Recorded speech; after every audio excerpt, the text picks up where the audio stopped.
Welcome back to Movie Recaps. Today I will show you a disaster movie from 2020 titled Greenland.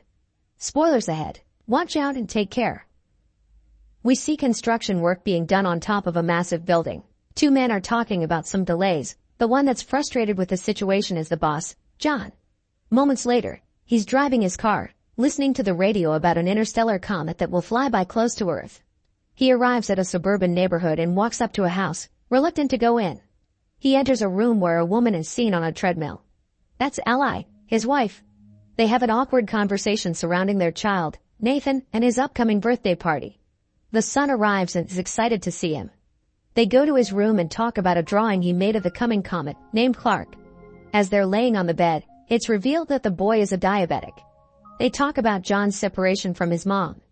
Later, the three of them are in a living room listening to the news about the comet. The interstellar body is moving fast toward Earth and is made up of many pieces of ice trailing behind it. That night, he's seen moving back in the house, taking a guest room. The next morning, the dad is listening to the news about the comet again. They're saying that pieces of the comet will fall on Earth, but that there's no reason to worry. While he's cleaning the grill for the upcoming party, Ally walks in and tells him that he needs to go to the store to pick up a few things. He takes his son with him, and while still at the parking lot, everyone is looking up at the sky. They see the comet approaching. Inside the store, as they are shopping, John gets a presidential alert on his phone and then an automated call. No one else in the store is getting the same alert. He is informed that him, along with his wife and his son, are chosen for emergency shelter relocation. The same alert is shown in the house TV, but Ally doesn't see it. John quickly leaves the store with his son. As they're driving home, he sees military vehicles and planes going the other way. When they arrive home, the people have already gathered for the party. John goes to talk to Ally in the kitchen and asks her if she got the same alert. She dismisses him, thinking it's just a test, but he tells her about the military he saw on the way, suspicious about what's happening with the comet. Both of them come back to the living room, where everyone is watching the news, expecting to see a part of the comet hitting the Atlantic Ocean. No one is worried as an image of the fragment is shown on the TV screen and the kids start counting down. When they reach to one, waiting to see the splash in the ocean, nothing happens for a moment. There's a little earthquake and John walks out of the house. He sees a flock of birds flying away, when suddenly a massive shockwave hits him over, felt inside the house as well. He comes back in and everyone is scared, still listening to the news. The newscaster announces that the piece has impacted a city in Florida with a shockwave that was felt for thousands of miles. The city was completely destroyed. As an orbital shot of the comet hitting is being shown on the news, the people wonder if more pieces will hit the planet. John gets another presidential alert. The call plays on both his phone and the TV, so everyone can see what the message says. None of the others are getting the same message, which states that John can't take anyone else to the shelter, except his family. He gets a security code to enter the plane on his phone. The others leave in a panic. John and Ally are packing, worried if they'll have enough insulin for the boy. The child asks about his grandpa. Ally is preparing food and listening to the terrifying news, as John goes to get Nathan, who says that the sky is on fire. Pulling out of the driveway, they see that none of their friends got the same call. One of them tells the family that the news is reporting that a huge piece of the comet, called Planet Killer, will hit the Earth in 2 days. As they are leaving, another neighbor runs to them, begging to take their daughter. John refuses and they drive off, arguing in the car that even if they did take her, she might have been turned away at the airbase. Later, as they are driving, people are seen already looting the stores. Suddenly, they drive up to a massive traffic jam on the highway and John goes the other way, taking a side road. They're listening to the news on the radio, saying that there have been more impacts than others are expected, which might take out entire cities or even cause an extinction-level event. They arrive at the airbase, being guarded by the military. People are gathered around the doors because they're not being allowed in.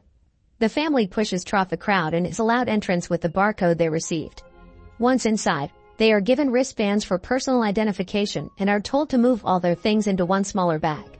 Suddenly, they realize the insulin for Nathan is gone and John goes to take it from the car. Ally goes to tell the soldiers about her husband, but tells them about the boy's diabetes and causes a problem. She's taken to a superior officer that informs her that someone with a chronic condition can't be on the plane. Ally tries to reason with her, but she gets turned down. She and her son get escorted out of the base. Meanwhile, John comes back and is headed toward the planes looking for them, unaware of what is happening. John boards one of the planes that's about to take off and tries to reach Ally, but can't. One of the passengers there sees the insulin and tells him about the rules regarding chronic illnesses. John panics and asks to leave the plane. Suddenly, the base gets breached and the people start shooting toward the military. The plane that John was existing has a fuel leak, so he tells everyone to get out and runs away. The plane explodes and causes a chain reaction. John finds out about his family being rejected, as the two of them are already back at the car. Nathan is already low on insulin. The chaos in front of the base continues, so John takes a while to get back at the car too. Once there, he finds a message from Ally that she's taking Nathan to her dad's place, so John goes after them.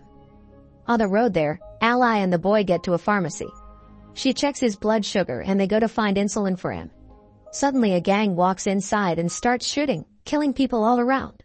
They manage to escape and get into a car with some people that will take them part of the way to her dad's. The couple Ally is riding with start acting strangely very fast. Eventually, they throw her out the car, take her wristband and drive off with her son, leaving her stranded on the highway. Meanwhile, John is lucky enough to find a ride up north as well.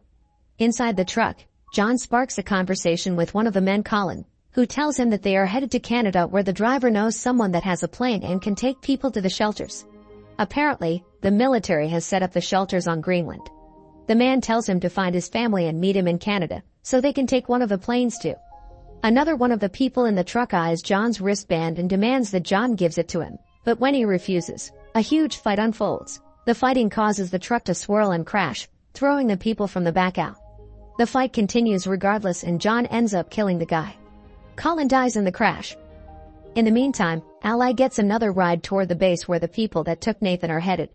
He is still seen riding with them when they get to the airport base.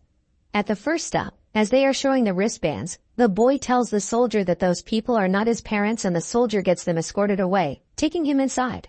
Later, Ally gets there too and tries to find him, from one stop to another, from one medical unit to another. She finally finds him and she's informed that he's been given insulin. The nurse says she'll help Ally find a military transport to her father's city and that she will stock her with medicine for Nathan. John breaks into a house for some water and food. He checks the news immediately, only to see that the main impact is expected in just under 24 hours. He finds keys to the family's car and takes it, getting to Ally's dad fast. He finds him playing cards with his buddies, asking about his daughter. They decide to put their differences aside and work together to find her and Nathan. Meanwhile, the two of them arrive at a gas station and call the house. John and her father go to pick them up and the family is finally back together. All of them get back to the house and see that the information John got about the shelters was true. He convinces Ally that they should go to Canada and try their luck, so they prepare for the journey there. Unfortunately, they can't convince Ally's father to join them. Suddenly, a giant piece of the comet falls nearby, prompting them to go immediately. Ally's father gives John a gun and says his goodbyes, staying behind as they drive away. John and Ally reconnect during the drive, promising to stay together. They stop for a blockade along the road, when debris from the comet starts falling all around them. John drives out from the line of cars, but the fragments are falling everywhere. Ally gets in the back to cover Nathan, while John tries to find shelter. They stop near a bridge, where others hide as well, but John runs off to help a man out of a burning car. Later that night, they continue their journey and pass into Canada. While searching for the airport, they listen to the radio and discover that they don't have much more time until the biggest part of the comet hits Earth and destroys more than 75% of all living things. As they drive, they see one plane getting air and another almost taking off, so they chase after the second one. John stops the plane by driving right in front of it. The pilot is reluctant to take them in, since he is already at full capacity, but they succeed in convincing him. John has a dream about better times and when he wakes up they are approaching Greenland. The place seems unaffected by the comet until a moment later a fragment impacts the water and creates a shockwave that hits the plane. Both engines are failing as the pilot tries to keep the plane in the air. They glide through the air, landing smoothly, but hit the glacier. The pilots are pinned on impact, but John isn't able to help them.